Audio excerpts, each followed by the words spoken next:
We have the chance to talk to a special patient today for knee replacement, Dr. Antonio Santana, who is a principal expert for the AES technology and also one of the founder of this coding.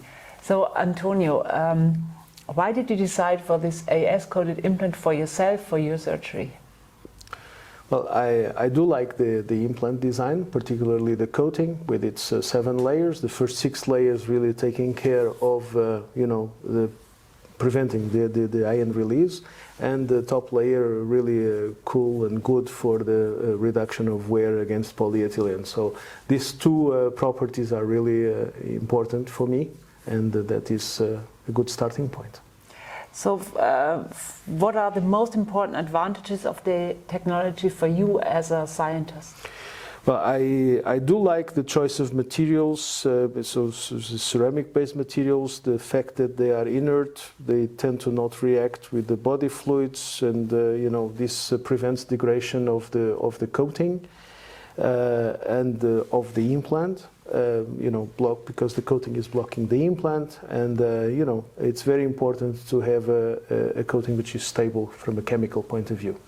And this is really what this material choice gives, and the particular setup of the multi-layer really give an additional resistance to the chemical change. So in your opinion, what makes this coating outstanding compared also to other technologies in the market? Yeah, the other technologies, first I've been offered for a cobalt chromium molybdenum implant without any coating, then with fancy navigation systems. Well, I don't want to have cobalt ion release in my body, so other options is oxinium surface, which is particularly low hardness, so not so high mechanical resistance. And then the titanium niobium nitride, the monolayer, which doesn't really have the capacity for deformation like the 7 layer has. So titanium niobium nitride, relatively brittle and potentially delaminating from the substrate, doesn't make me comfortable to choose that type of solution. So I think the 7 layers that we have here, I think it's really a nice design, really having the ability to deform with the multiple layers, from doing well the transition between the substrate and the top layers. Very cool. So why do you trust this implant so much? Yeah, I mean, we have 10 years of clinical data showing 98% survival. First implantation back in 2006, right? Then also in the registries in Australia, England, Wales, also 98% survival. So these good data, together with the scientific and the theory around the coating, it kind of makes me very, very confident for having this implant in my body for the lifetime. Because finally, I mean, the material and the coating is what remains inside your body. It's not about the navigation or the process of surgery. So it's very important to have a good material in the implant and inside your body for a long life. Thank you, Antonio. We wish you all the best for the upcoming surgery. Thank you. Welcome, Mr. Santana. How are you? How do you feel? I feel good, ready for the operation. A little bit nervous, I think? A little bit, yes. A little bit, but not much. Not much. You are confident? I'm confident that everything will go on well. Yes. And that my life will get better. We do anything for that. Okay. Welcome. Thank you.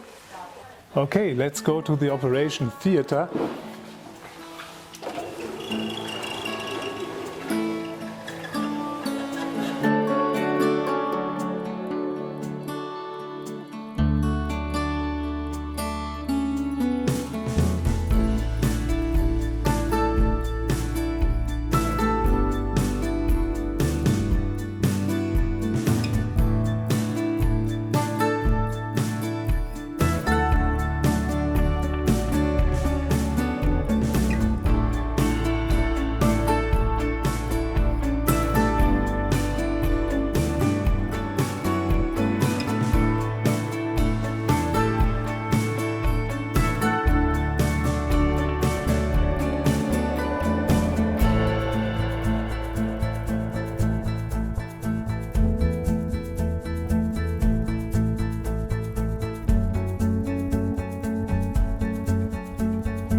It's 4 hours after implanting the total knee prosthesis on the right side.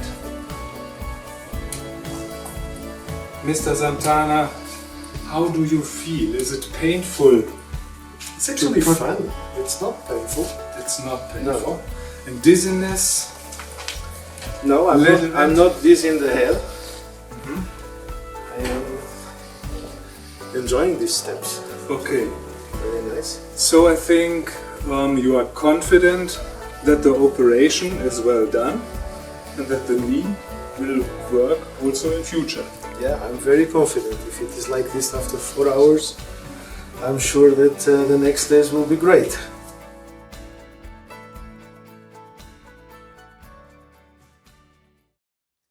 I'm talking to Dr. Ottersbach today. He's the head of orthopedics at the Spitalzentrum Oberwallis.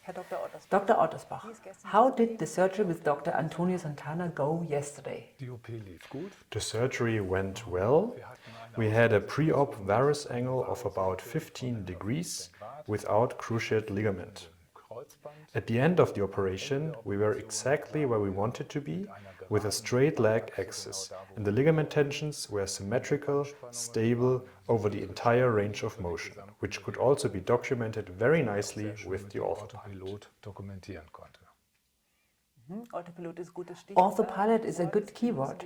You have been using the navigated surgical method for a long time. When did you start and what is your motivation to operate the navigated? I came into contact with it very early on in 1999 in Germany, and the method proved so successful in daily practice that I stuck to it.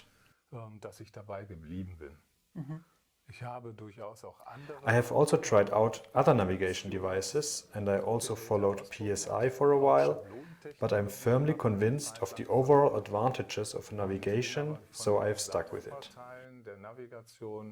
Felsenfest überzeugt, so dass ich dabei geblieben bin. Der Orthopilot schreibt mir nicht. Orthopilot doesn't tell me exactly what to do, but gives me values to work with, and when I match that with my experience, I can always find individual solutions that lead to success, which I can then see in my consultation. Auch zum Erfolg führen, den ich dann in meiner Sprechstunde sehen kann. I have practically 100% return rate. The patients I operate on, I see them all again without any gaps. You have decided to use the Emotion knee. What is your motivation for using this implant? The motivation is the success. It works. Our clinical score measurements, which we have actually been carrying out since the beginning, confirm this.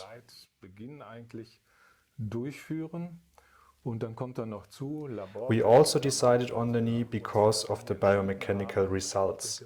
The low wear in the laboratory tests seemed logical to me, that you don't just look at short-term results, but also in the direction of long-term results. And I have to say that this seems to have proven itself, because I have been using the Emotion for over 20 years, and the revision rates are also great. These can now also be looked up in the Swiss endoprosthesis registry. What are the results there? We rank number 1 with a revision rate of 1.3 within a 4-year window, which is shifting. Zeitfensters, was sich verschiebt.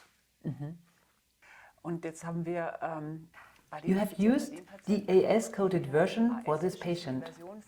The patient really requested this version. What is your indication for coded implants? So I would like to have a document that there is indeed a metal hypersensitivity, and also a sensitized patient who asks me a little bit in this direction. Then, in my eyes, it makes a lot of sense to use this knee, because in case of doubt, there are always questions from patients. Well, I still have some irritation in my knee. Maybe it's because I didn't get a special knee.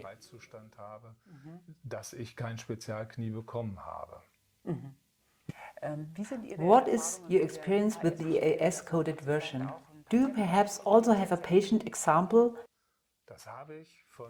Yes, I do. Not long ago, last year, I had to revise a patient who had a metal hypersensitivity that I didn't know about before. The patient had no idea either, and then at the 3 months follow-up, she had severe pain, a swollen knee, and a bad eczema around the knee. I then had the appropriate tests performed at the hospital, suspecting a metal reaction.